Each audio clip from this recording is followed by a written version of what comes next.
Salam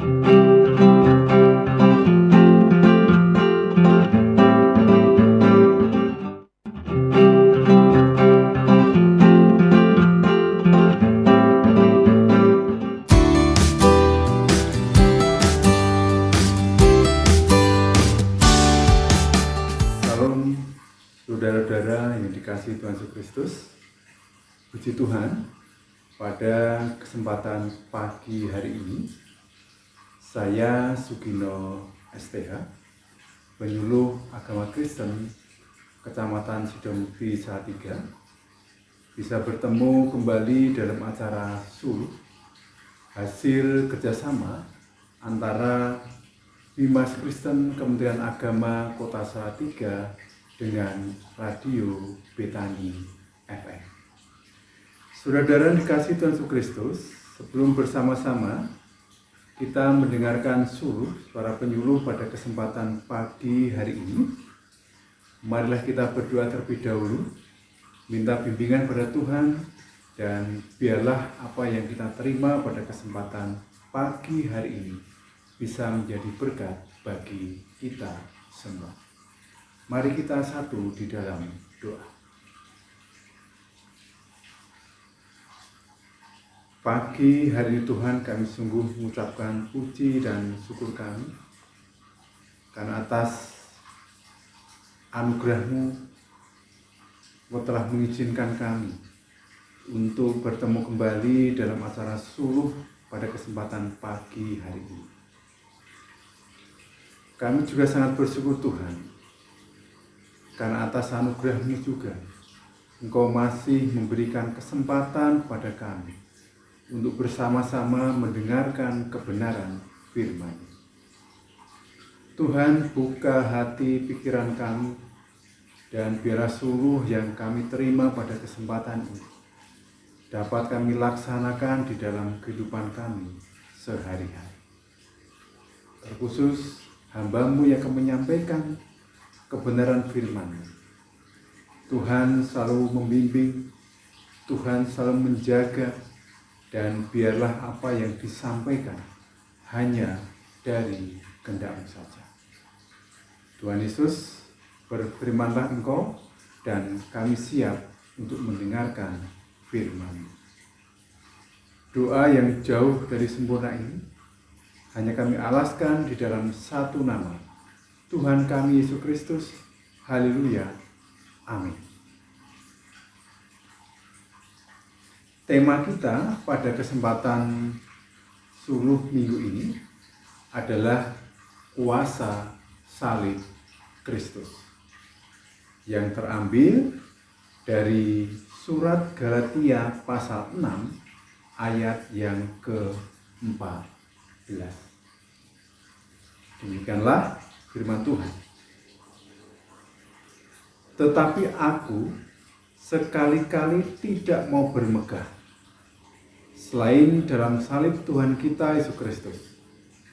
Sebab olehnya dunia telah disalibkan bagiku, dan aku bagi dunia. Yang berbahagia kita semua yang mendengarkan firman Tuhan, terlebih yang melakukannya di dalam kehidupan sehari-hari. Haleluya. Saudara-saudara dikasihi Tuhan Yesus Kristus, surat Galatia yang ditulis oleh Rasul Paulus, kalau kita melihat di dalam pasal yang pertama, ini adalah surat Rasul Paulus yang ditujukan kepada jemaat di Galatia. Jemaat di Galatia adalah merupakan salah satu jemaat yang dibimbing atau diasuh oleh Rasul Paulus itu sendiri. Rasul Paulus, jika kita melihat sepak terjang pelayanannya, adalah salah seorang pelayan Tuhan yang begitu luar biasa. Rasul Paulus adalah seorang yang sangat berpengaruh besar terhadap pertumbuhan gereja mula-mula, tepatnya pada abad yang pertama. Atas pelayanan Rasul Paulus ini, banyak jemaat yang sudah bisa ditangani dengan sangat baik, sehingga sudah bisa melahirkan anak-anak rohani yang begitu luar biasa.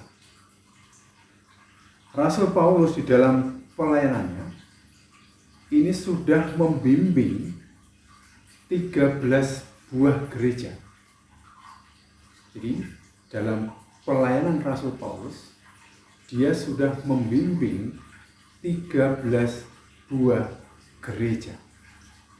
Dan dia tidak hanya membimbing secara langsung, tapi dia juga membimbing melalui surat-suratnya. Termasuk surat Galatia ini adalah salah satu cara Rasul Paulus untuk membimbing atau mengasuh jemaatnya. Namun saudara, kita tidak hanya bisa melihat salah satu sisi pelayanan Rasul Paulus yang begitu luar biasa. Kita juga perlu melihat tentang kehidupan masa lalu dari Rasul Paulus itu sendiri. Karena ini sangat penting kaitannya dengan tema kita, yaitu kuasa salib Kristus.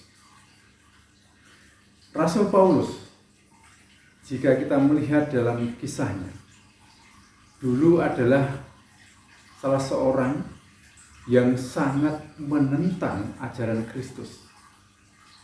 Bahkan dia adalah seorang yang ganas, yang menganiaya para pengikut Kristus. Waktu itu namanya belum Paulus, namanya adalah Saulus.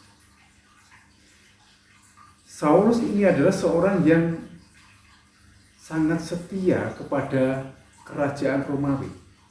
Maka tidak mengherankan jika Saulus ini adalah merupakan salah seorang pegawai di kerajaan Roma. Tapi hal ini berubah 180 derajat.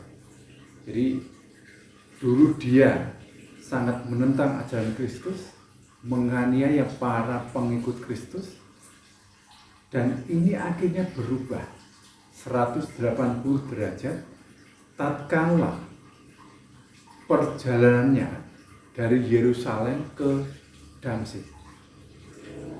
Perjalanan dari Yerusalem ke Damsyik, ternyata Saulus bertemu secara langsung dengan Yesus Kristus. Dan dia mengalami lawatan dari Yesus Kristus di dalam kehidupannya. Dan mulai saat itulah Saulus ini dari salah seorang yang menentang ajaran Kristus, seorang yang menganiaya para pengikut Kristus, menjadi seorang pengikut Kristus yang setia. Kita bisa melihat dalam pelayanannya bagaimana kerap kali Rasul Paulus harus mempertaruhkan nyawanya untuk melayani Yesus itu sendiri, yang dulu dia sangat membencinya. Dari kisah ini, dari Saulus akhirnya berubah nama menjadi Paulus setelah bertobat. Ini menunjukkan bahwa Saulus itu mengalami sesuatu yang luar biasa di dalam kehidupannya, yaitu kuasa salib Kristus itu nyata di dalam kehidupan dari Saulus itu, sehingga Saulus ini mengalami pertobatan di dalam kehidupannya. Bahkan ada beberapa literatur yang saya baca, ada bahasa transformasi. Jadi Saulus mengalami transformasi di dalam kehidupannya, akhirnya berubah menjadi Rasul Paulus. Dari kehidupan yang sangat kelam, jadi kehidupan yang sangat hitam, itu berubah menjadi pengikut Kristus dan menjadi salah seorang pelayan Tuhan yang luar biasa di dalam kehidupannya.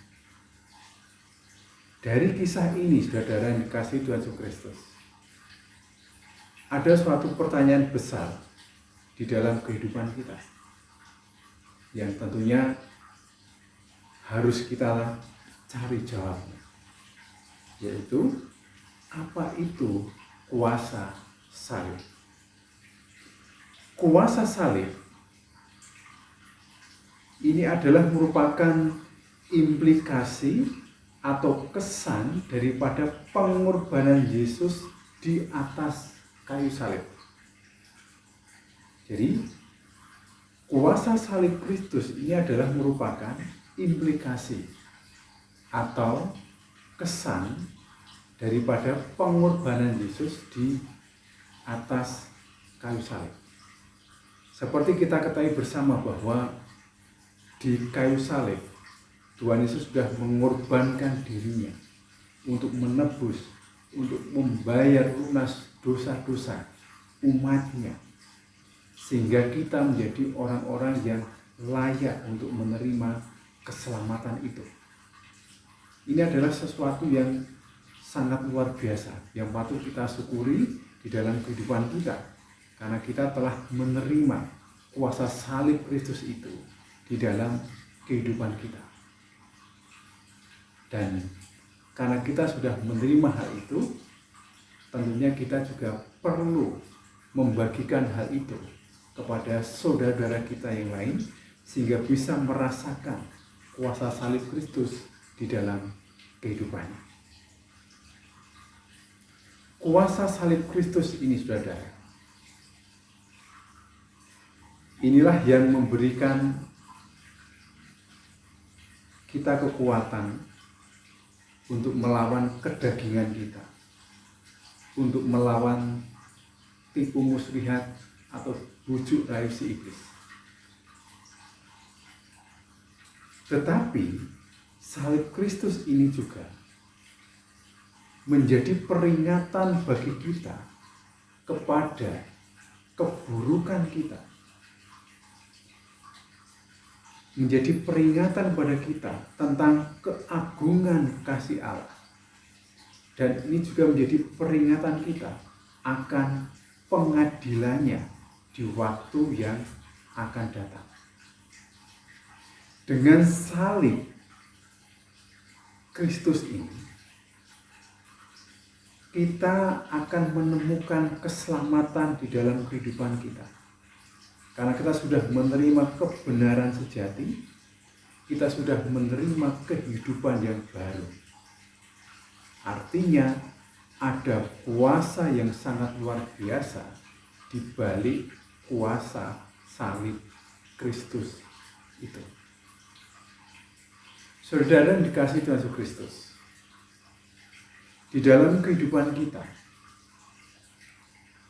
apabila kita sudah merasakan kuasa salib Kristus yang menyelamatkan dan mengubah kehidupan kita, ada suatu kewajiban yang harus terus kita jalankan di dalam kehidupan kita, yaitu kita harus memikul salib itu di dalam kehidupan kita. Artinya bahwa kita harus menjalankan firman Tuhan itu di dalam kehidupan kita sebaik-baiknya. Karena dengan menjalankan firman Tuhan dengan sungguh-sungguh di dalam kehidupan kita, kita akan mampu melawan dosa, kita akan mampu melawan godaan atau tipu muslihat iblis. Kuasa salib Kristus itu, itulah yang memberikan kekuatan bagi kita orang percaya. Akhir kata, saudara, kuasa salib Kristus telah menggenapi maksud Allah kepada orang-orang pilihannya. agar mereka selamat dan kembali bersama dengannya di surga pada suatu hari nanti. Dia menginginkan kita umatnya agar selamat, agar bisa ditempatkan di tempat yang layak nantinya. Kuasa salib Kristus ini akan menjauhkan kita daripada api neraka. Dan kuasa salib Kristus membuat seorang pembunuh seperti Saulus itu bisa berubah karena mengalami kehidupan yang baru, mengalami transformasi di dalam kehidupannya. Dan ini hanya karena kuasa salib Kristus yang mampu melakukannya. Amin. Mari kita masuk dalam saat hening sejenak.